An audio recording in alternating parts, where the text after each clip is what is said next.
याकूब कहाँ है बबलू? आप पुलिस वाले साहब? क्यों? याकूब भाग रहा है पुलिस वालों से? नहीं साहब, ये मेरे को नहीं मालूम, लेकिन जब से वो तांत्रिक बना है ना, मुझे लगता था कि वो जरूर किसी ना किसी लफड़े में फंसेगा। वो फंस चुका है बुरी तरह से। अब तू बता दे कि याकूब कहाँ मिलेगा। यहाँ बताएगा सीधे सीधे या लॉकअप में उल्टा लटक कर? उसका पता तो सारी दुनिया जानती है। कंशीमा नगर, हर रोज वहाँ सैकड़ों लोग उससे मिलने आते हैं वहाँ पे। उसके झोपड़े को ताला लगा हुआ है। याकूब फरार है। हाँ साहब, वो उसके गुरु के पास गया होगा, शेकोटी। तू उसके बचपन का दोस्त है ना? जी। तो उसने तुझे जरूर बताया होगा कि वो तांत्रिक क्यों बना। नहीं साहब, उसने मुझको ज़्यादा नहीं बताया। 4 साल पहले गया था यहाँ से वो अपनी फैमिली के साथ। तब वहाँ उसको ट्रक ड्राइवर की नौकरी मिली थी और बहुत अच्छा चल रहा था साहब उसका वहाँ पे। 6 महीने पहले मुझको मिला और बोला कि मैं तांत्रिक बन गया हूँ। मैंने पूछा तांत्रिक क्यों, तो उसने सीधे सीधे जवाब नहीं दिया। बोला कि ये सब उसके उस्ताद की दुआ है, उसका गुरु।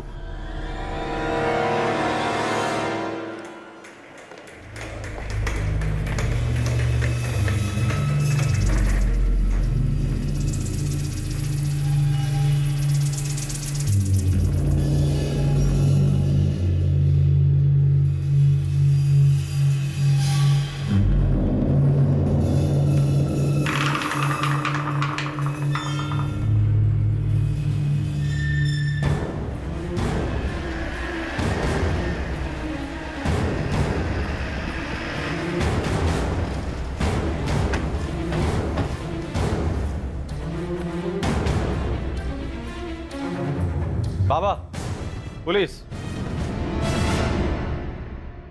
गुरुजी, याकूब को तालीम आपने दी थी? मुझे पता था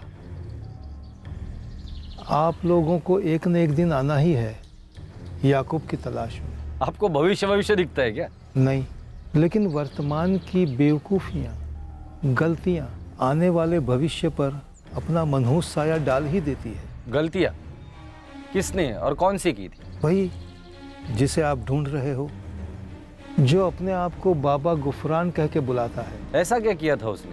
मैंने उसे तंत्र के 2 कदम सिखाए थे।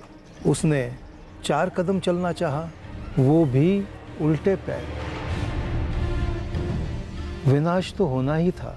4 कदम, वो भी उल्टे पे? कहना क्या चाहते हैं आप? जो भी किया होगा गलत ही किया होगा, क्योंकि उसका मेरे पास आना भी एक गलती ही थी। ये याकूब आपके पास कब आया था? 4 साल पहले उसका एक दोस्त था, मंगेश जोशी, लारी ड्राइवर। वो उसे मेरे पास ले आया था। मंगेश, तुम्हारे दोस्त से कहो मेरी विद्या का इस्तेमाल सिर्फ अच्छे काम के लिए होता है। गुरुजी, ये तो एकदम भला आदमी है, मेरे जैसा नहीं है। बस थोड़ा मुश्किल में है, थोड़ी सी विद्या सिखा दीजिए ना। कोई गलत काम नहीं करेगा, मेहनती है, एकदम ईमानदारी से सीखेगा। क्यों रे? वो कई दिनों तक यहाँ बैठा रहा, न खाता न पीता, बस तालीम की भीख मांगता रहा। आखिर मैंने उसे तालीम देने का फैसला कर लिया।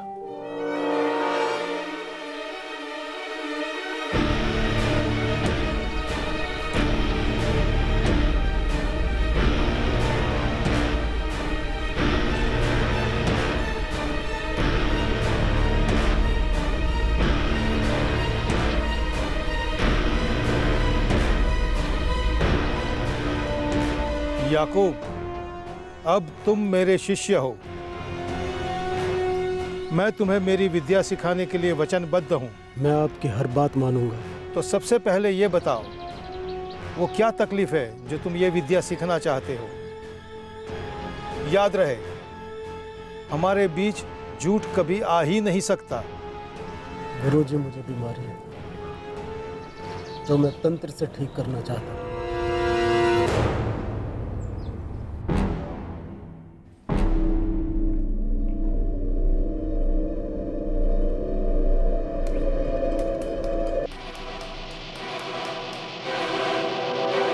याकूब शेख, आ जाओ।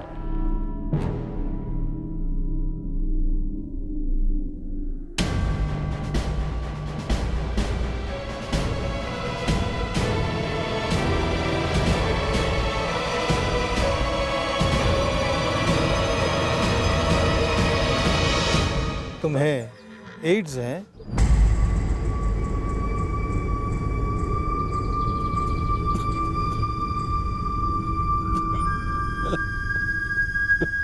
मैंने उसे कई बार समझाया, लाइलाज है ये रोग, लेकिन हाँ, डॉक्टर उसकी जिंदगी बढ़ा सकते हैं, मैं कुछ नहीं कर सकता। और फिर भी आपने उसे तालीम दे दी। मैंने उसे अपना शिष्य कबूल किया था। ये जो भी आप सिखाते हैं, बलि भी उसमें शामिल है? बिल्कुल नहीं, वो काला जादू है, अपराध है, गुनाह है। ये अपराध, ये गुनाह हो चुका है गुरुजी, और हमें गहरा शक है याकूब इसके पीछे है। मैं ईश्वर से प्रार्थना करूंगा वो जल्द से जल्द पकड़ा जाए, और इसके लिए मेरी जो भी मदद चाहिए बोलिए।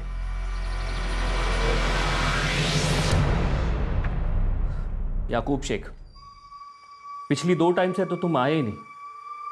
तुम दवाइयाँ तो ठीक से ले रहे हो ना? बीमारी जा रही है ना, अब तक तो लगभग खत्म हो गई होगी, है ना? ऐसा नहीं है, तुम्हारी हालत तो पहले से खस्ता हो रही है, और तुम्हें देख के लगता है कि तुम दवाइयाँ भी ठीक से नहीं ले रहे हो। देखो, जिंदगी ऐसे नहीं चलेगी, समझ रहे हो ना तुम? ये 4 चीज़ें लिख के दे रहा हूँ, इन्हें तुम्हें टाइम टू टाइम खाना है, ध्यान लगा के, ठीक है? हाँ डॉक्टर साहब, चारों चीज़ें खा लूँगा, टाइम से, ध्यान लगा कर खाऊंगा।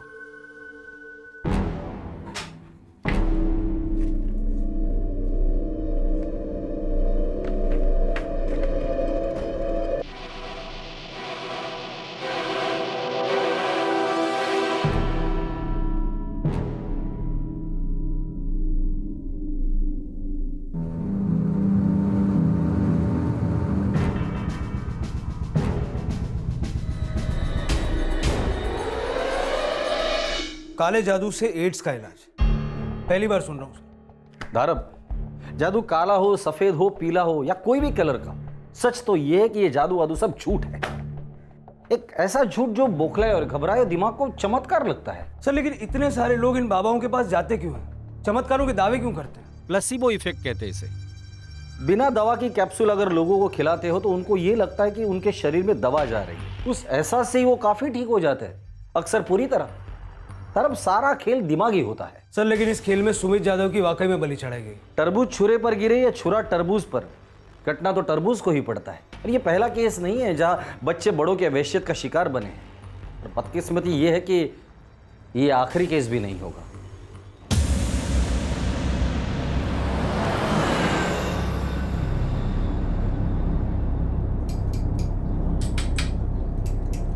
टिकट टिकट टिकट भाई, टिकट। एक फुल मेजोरी। चलो भाई, जल्दापुर आ गया, जल्दापुर, चलो चलो।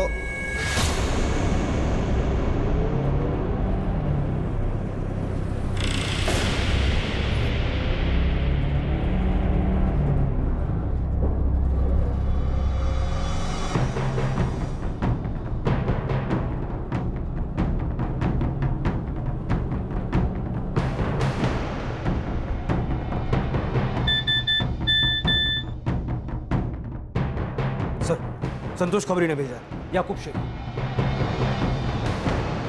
इस वक्त कहाँ है वो? हाँ बोल संतोष, तू कहाँ है? और याकूब कहाँ है? मैं मिजोरी जाने वाली बस में हूँ। याकूब भी उसी बस में है? जी जी, कोई परेशानी नहीं है जी। 20 मिनट में मैं मिजोरी पहुँच जाऊँगा। हाँ, आते हैं, उस पर नजर रखना। ठीक है, आप आ जाइए।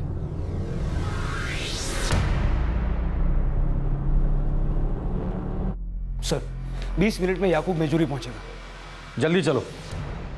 पुलिस का वक्त पर पहुंचना बहुत जरूरी था, लेकिन क्या याकूब को कोई भनक लग गई थी? जी नहीं, हम यहां पर किसी दैवीय शक्ति का जिक्र बिल्कुल नहीं कर रहे हैं। हम बात कर रहे हैं शातिर क्रिमिनल्स की उस अलर्ट इंट्यूशन की जो तजुर्बे के साथ और गहरी होती जाती है। फोन अच्छा है, दिखा जरा। बस ऐसे ही काम चलाओ, मैं अपना फ़ोन किसी को देता नहीं। दिखा ना, खा थोड़ा ही जाऊंगा। नहीं नहीं, माफ़ कीजिएगा।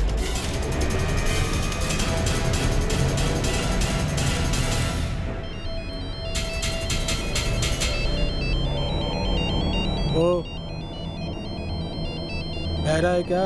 फोन उठा। हेलो। सब ठीक है? तेरे सामने ही है। जी जी सब ठीक है, बस अभी रिनपुर नाका पहुंचने वाला हूँ और 5 मिनट में मिजोरी पहुंच जाऊंगा। ठीक है, आ रहे हैं।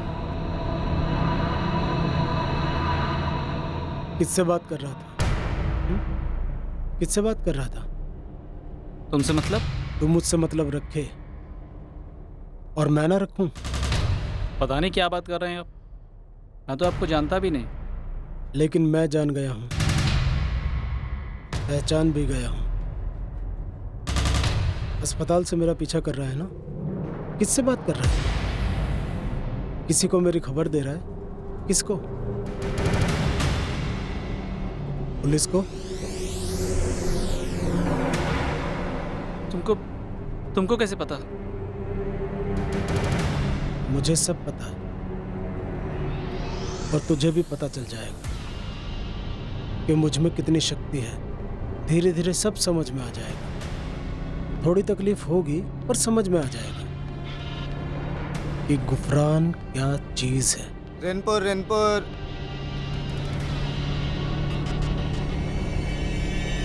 अरे दाढ़ी बैठना, तेरा अगला स्टॉप है, ये रेनपुर है अभी। मुझे यहीं उतरना है।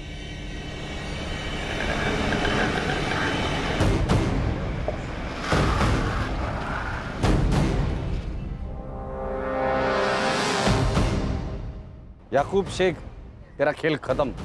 ले चलो इसे। चल।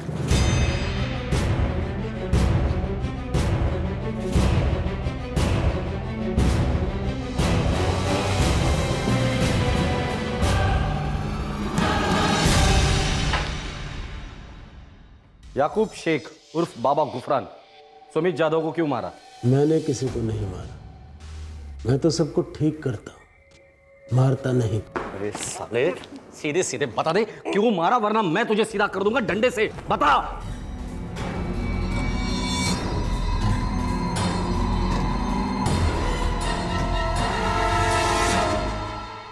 याकूब शेख को एड्स था और उसकी ऐसी हालत में पुलिस उस पर ज्यादा जोर भी नहीं आजमा सकती थी और याकूब शेख कुछ भी कबूलने से इनकार कर रहा था।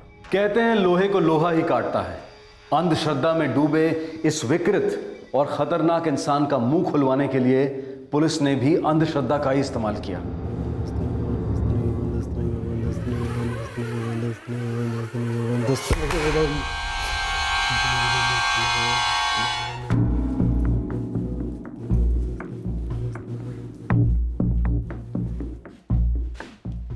सर,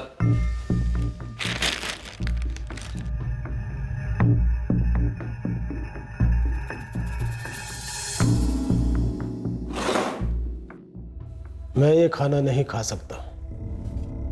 क्यों याकूब? क्योंकि हमारी इस तालीम में बहुत परहेज करने पड़ते हैं।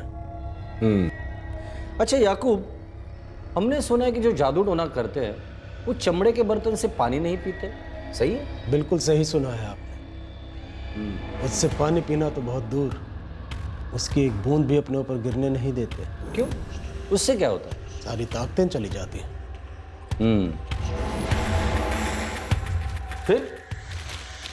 फिर क्या होता है? फिर क्या होता है याकूब? समझो, इस चमड़े के बर्तन से तुमने पानी पी लिया या गलती से ये पानी तुम पर गिर गया। दूर रखिए उसे। कहां से मिला आपको? इसे हमारा खाकी जादू समझ ले तू। और बता दे, सुमित यादव को क्यों मारा तू? दूर रखो, खोलना मत। तो तू तेरा मुंह खोल दे और बता दे सुमित यादव को क्यों और कैसे मारा। खोलना मत। नहीं, बताता हूं। एक महीने पहले अमावस की रात थी, मैं साधना में था।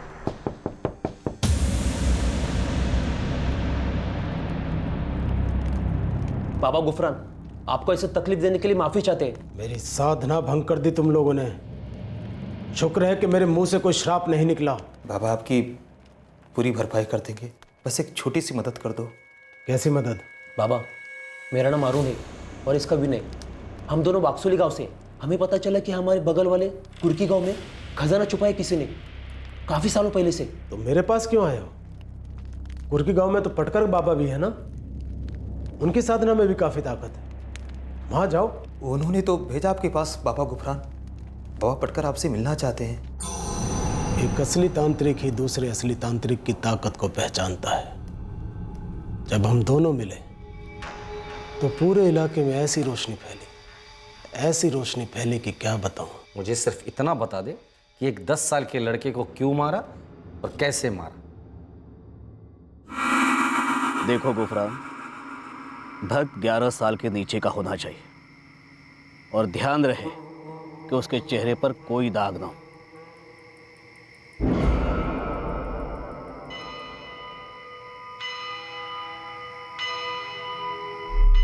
इंतजाम हो जाएगा। मुझे तुमसे यही उम्मीद थी। अब ये बोलने की जरूरत नहीं कि प्रसाद कब और कैसे खाना है, ये तो तुम्हें पता ही होगा। जी पटकर बाबा, यही मौका सुनहरा मौका है। इससे तुम्हारी शक्ति अनेक गुना बढ़ेगी। हम दोनों हाथ मिलाएंगे और दोनों अपनी अपनी ताकत मिलाकर इस भव्य खजाने को खोज लेंगे। खुश कर देंगे इन बच्चों को। और हम भी आपकी खुशी का पूरा ख्याल रखेंगे पटकर बाबा और बाबा गुफरान। गुरु दक्षिणा आधा खजाना होगी। गुफरान, अगली अमावस को बलि दी जाएगी।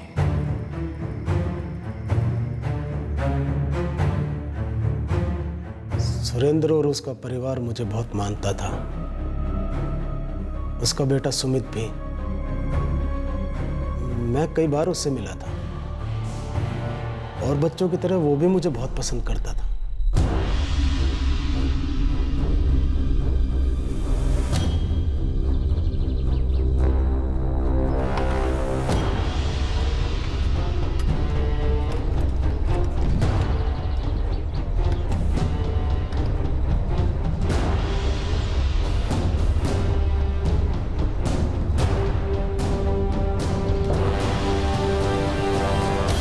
बच्चा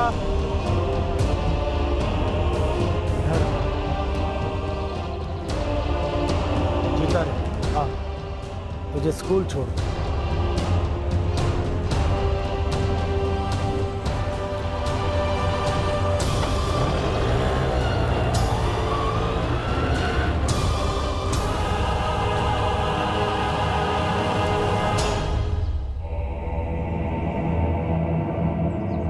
बाबा गुफरान, आप मुझे यहाँ क्यों लाए हो? आई बाबा भी आने वाले हैं। कोई पूजा है? नहीं बेटा, हमारे आई बाबा नहीं आएंगे, पर पूजा जरूर होगी। और ये पूजा तुम्हारे बिना पूरी नहीं हो सकती। तुम हमारी मदद करोगे ना? हाँ बाबा, लेकिन उसके बाद मैं स्कूल तो जा सकूंगा ना।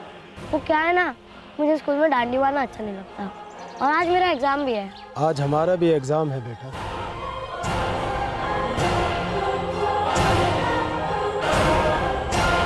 बाबा बाबा बाबा, नहीं बाबा, नहीं बाबा, बाबा बाबा आई।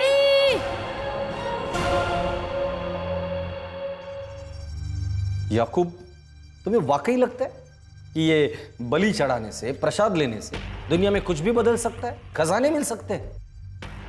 जिंदा हूँ 4 साल से, वो भी बिना किसी दवाई के। इन 4 सालों में कितने लोगों को मारा है तुमने? सिर्फ सुमित को आजाद किया, मुक्ति दी है। मेरे हाथों में होता ना तो तुझे अभी मुक्ति दे देता मैं। एक मासूम और बेगुनाह बच्चे की जान ली है, तुझे जरा भी पछतावा नहीं हुआ? पछतावा हुआ था 4 साल पहले, क्योंकि मैं बेगुनाह था। हालात ने किया ये सब, हालात की साजिश है ये।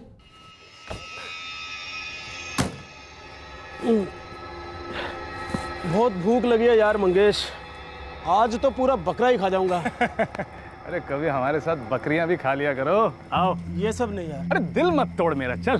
भाई तूने मुझे ड्राइविंग सिखाई है, नौकरी दिलाई है, बड़ी मेहरबानी है तेरी, पर यार ये सब नहीं यार। क्यों, होता नहीं तुझसे? यार ये बात नहीं है, किसका दिल नहीं करता, पर यार शादीशुदा हूँ और ऊपर से बीमारी नहीं। अबे साले, कौन सी बीमारी बे? हैं? देख तेरे सामने खड़ा हूँ टनाटन, 16 साल से ट्रक चला रहा हूँ, 16 साल से। और बकरियां भी। अरे रुक, कहाँ जा रहे? अबे चल ना चल।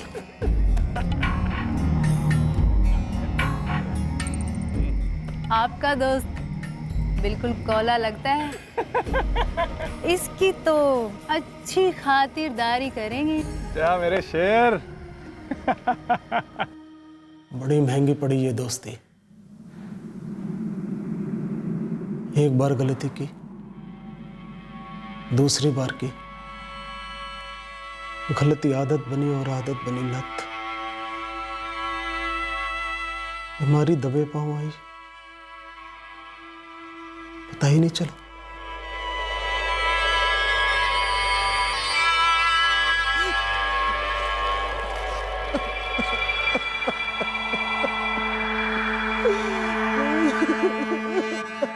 याकूब, ए भाई,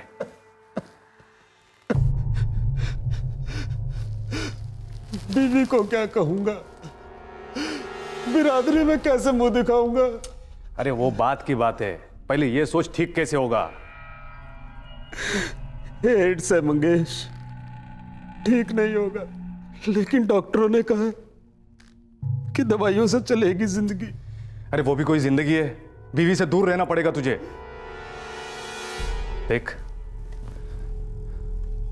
मैं सच बोलता है, ये दवाई से कुछ भी नहीं होने वाला। अब तेरे को ना सिर्फ गुरुजी बचा सकता है। मुझे ठीक होना था, किसी भी तरह से ठीक होना था, मुझे मरना नहीं था। HIV वायरस और एड्स बीमारी पर हम कोई सामाजिक और नैतिक टिप्पणी नहीं करना चाहते हैं, खासकर इस केस के संदर्भ में। लेकिन याकूब शेख को एड्स होने के बाद उसके दिमाग में जिस तरह का विकृत स्वार्थ उमड़ आया, उसका इस केस से सीधा ताल्लुक है। इस विकृति का वायरस शायद उसके जहन में पहले से ही था, जिसका इस बीमारी ने पर्दाफाश किया। लेकिन इसी ताकत ने मुझे जिंदा रखा, वरना दवाइयां मुझे कभी जिंदा नहीं रख पाती। साले, तुझे मरना नहीं था, तेरी बीवी को तेरी बीमारी नहीं देनी थी। बिरादरी की बड़ी फिक्र थी तुझे, उस मासूम सुमित की जिंदगी का क्या? उसे मारते वक्त एक बार भी नहीं ना सोचा तूने?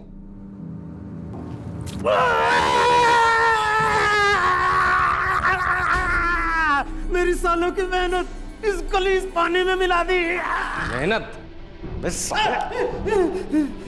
जैसे खुदगर्ज और कमीने इंसान लोगों को चकमा देने के लिए मेहनत करते हैं, असली मेहनत तो सुमित के माँ बाप कर रहे थे। अपने खून से सींच कर सुमित को बड़ा कर रहे थे ताकि वो पढ़ लिख कर कुछ बन पाए। लेकिन देखना, जिस दिन इस देश का हर बच्चा पढ़ेगा ना, तुम जैसे पाखंडियों पर कहर टूट पड़ेगा। खत्म हो जाओगे तुम और तुम्हारे हर रंग का जादू टोना।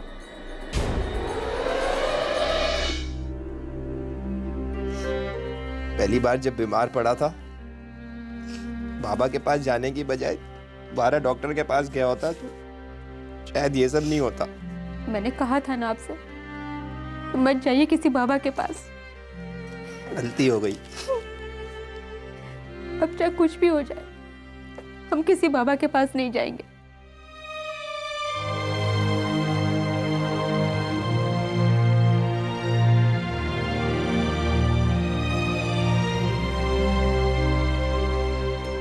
याकूब शेख और बाबा गुफरान के कबूलनामे को मानते हुए बाबा पाटकर, अरुण और विनय को भी पुलिस ने गिरफ्तार कर लिया है। इन चारों पर आईपीसी की धारा 302 के तहत हत्या के लिए, 386 के तहत किडनैपिंग के लिए और ब्लैक मैजिक एक्ट 2013 के तहत मुकदमे चलेंगे। चारों फिलहाल जुडिशियल कस्टडी में हैं। आंकड़ों के हिसाब से हमारे भारत देश की इकोनॉमी दुनिया में सबसे तेज रफ्तार से बढ़ रही है। आंकड़े ये भी बताते हैं कि दुनिया भर में सबसे ज्यादा अनपढ़ लोग भी हमारे देश में ही रहते हैं, जहां हर 4 में से 1 भारतवासी रात को भूखा सोता है। भूख एक भक्षक बनकर इंसान के ज़मीर और उसकी बेसिक कॉमन सेंस दोनों को निगल जाती है और एक हैवान को जन्म देती है जो उसी भूख का गुलाम बन जाता है। ये भूख सिर्फ रोटी की नहीं है, ये भूख होती है शॉर्टकट द्वारा कभी राहत पाने की तो कभी कामयाबी। हुनर और मौके के अभाव में ये भूख सारे माहौल में एक मायूसी और बेचैनी पैदा करती है। और इस दलदल में से फन उठाते हैं अंधविश्वास के सौदागर, जो थके हारे लोगों को चमत्कार का लालच देते हैं। वो अपने आप को वो सिम कार्ड बताते हैं जो सीधे ईश्वर से उनकी लाइन जोड़ सकता है। लेकिन ये लोग जोड़ते कुछ नहीं, सिर्फ टूटे हुए लोगों को और तोड़ते हैं और उन पर अपनी विकृति आजमाते हैं। ये केस अब यहीं समाप्त होता है।